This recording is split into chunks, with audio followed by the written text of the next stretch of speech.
Thanks, Lily. It was over a month ago that the ad hoc committee on grading in Yale College had proposed a 100-point grading scale. It was designed to curb grade inflation and to better differentiate student performance in class.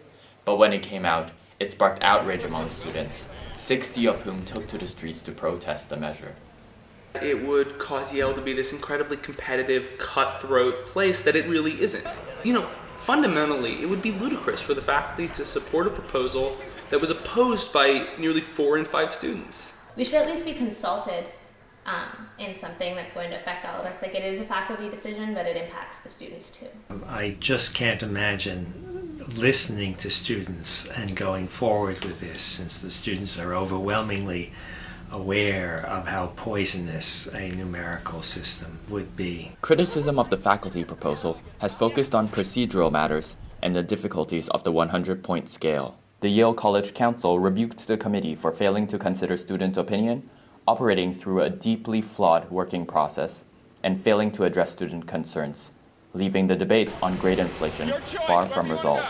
But we've gotten to a situation where we have this huge disconnect between what the label is supposed to mean and how people are hearing the label.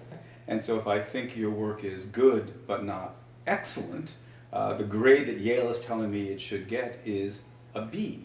So somehow we need to we need to break these bad habits that have formed or crept up on us over the decades.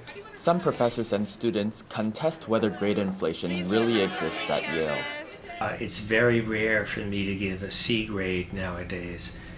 But I don't think that that's grade inflation. I think that's a tribute to the job that the admissions people are doing, that we don't have the C students that we used to have. So the students that I see are really good and really trying hard. So the high grades that they get are earned. Still, most students and professors do believe that there is actual grade inflation. We're telling them that fully 2/3 of all the work that gets done is excellent. I have to say I don't believe that. It certainly does not comport with my own first-hand experience in terms of the quality of work that gets done in my classroom. And I'm skeptical about whether it's true in other classes on the whole. Whether or not grade inflation is beneficial continues to be a controversial question. Computer science professor Dana Anglin delivered a statement arguing that grade inflation helped students mature into intrinsically motivated critical thinkers. Something that's really nice about Yale is you don't see a lot of cutthroat competition that you might see at other top schools. Of course, competition can mean a lot of different things. It doesn't mean that there has to be a cutthroat atmosphere. If we pretend that everything is great, then you students don't learn how to be better.